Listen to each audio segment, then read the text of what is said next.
When I initially started my sketchbook practice, and hi, my name is Sequoia. I use she and her pronouns, and I am an artist and a therapist. And I've shared across this mixed media series that I had gotten back into my creative practice at the top of the pandemic, so like 2020. But since November, December 2024, is when I started more focusing in on like a sketchbook practice and wanted to share, yeah, tips and tricks that I've learned and also incorporated into my toolkit and practice related to mixed media. And one of the things that has been, let's see, can y'all see that? One of the things that has been an interesting journey has been figuring out what colors I like, which then helps with being able to build a color palette. I would say, well, no, not I would say, within the past like 2 months, I have really been able to think about and hone in on, okay, like what colors do I really like?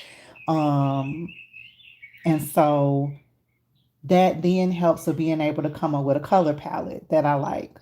And one of the things that comes along with not only determining like what colors you like and then potentially, like color palettes, is what colors do you like at different layers. With mixed media art, you know, there are usually layers to the art. And so most of the time, folks think about like dry media versus wet media, putting wet media down first and then dry media on top, right? So that's one aspect of figuring out the colors. The other aspect of figuring out the colors too is what colors do you like to use as like a pop of color? And neon pink is one of those colors for me. And so I have kind of collected over the course of a few months um, pink, neon pink, luminous opera in different medias. And so this is one. Um, I just picked up from Arteza. I just ordered a few months ago this neon pink, just a regular acrylic paint. This is from their premium line. So if I'm not mistaken, this is more of the like professional grade paint from Arteza. And so I use this here and there. Again, this is one of the colors that I like to use as a pop of color. And so just picked it up in this Arteza acrylic. And it works good. I use a little bit of water with it. Now, one thing I haven't experimented with is like putting some gesso um, with this, or even like some matte medium to thin it out a little bit. But I determine what aspect or what media I want to use based on the piece, right? But I just wanted to show you all what kind of options you can use to incorporate in your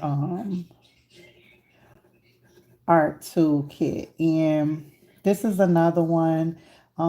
It's just a micron pen, the archival ink. So this is waterproof. So this is a pink. I don't know if y'all can see that. I hope you can. This is just a pink pen. It has like a felt. Let's see. Is it gonna focus? This has like a. I guess felt is the right word. Um, This tip is not like a regular pen tip. Yeah, it's like felt. Sorry, y'all. Like up, girl, hold the pen up so people can see it. So it has a felt tip. So it is kind of rough or hard. That's the word, hard, as opposed to like a soft tip pen.